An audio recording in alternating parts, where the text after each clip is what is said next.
नहमदुहु व नसल्ली अला रसूलिहिल करीम। बिस्मिल्लाहिर रहमानिर रहीम।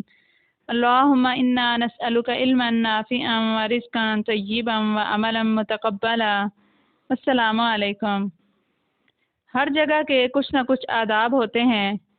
इसी तरह मस्जिद जो कि अल्लाह ताला का घर है, उसके भी बहुत सारे आदाब हैं और उन आदाब की रियायत रखनी चाहिए और इस बात को समझना चाहिए और हमेशा सीखते रहना चाहिए कि खुदा न खास्ता हमारी किसी न कोई ऐसी हरकत हमसे सरजद ना हो जिससे अल्लाह ताला नाराज़ हो जाए और हम अपनी नज़र में तो ये समझते हैं कि मस्जिद में गए हैं, अल्लाह की इबादत कर रहे हैं, मस्जिद में जाना है हमारे लिए इबादत है। लेकिन छोटी छोटी ऐसी गलतियाँ जिन्हें हम अक्सर समझते ही कुछ नहीं हैं, उनसे हमारा सारी की सारी इबादत जो है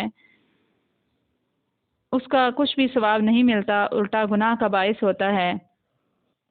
तो आज हम एक ऐसी ही बात का जिक्र करेंगे कि जिससे आप सल्लल्लाहु अलैहि वसल्लम ने मस्जिद में मना फरमाया।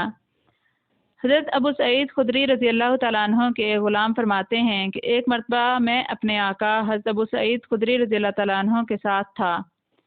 वो हुज़ूर अकरम सल्लल्लाहु अलैहि वसल्लम के साथ जा रहे थे। इतने में हम लोग मस्जिद में दाखिल हो गए तो हमने देखा कि मस्जिद के बीच में एक आदमी पीठ और टांगों को कपड़े से बांध कर बैठा हुआ है और दोनों हाथों की उंगलियां एक दूसरे में डाल रखी हैं।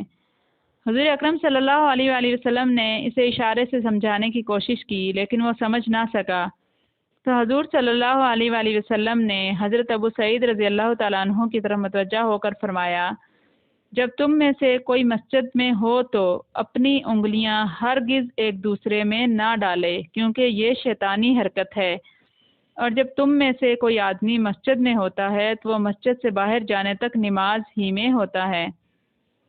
नमाज ही में होने का मतलब ये है कि मस्जिद में जितना भी टाइम गुजरता है वो अल्लाह की इबादत में ही शुमार होता है।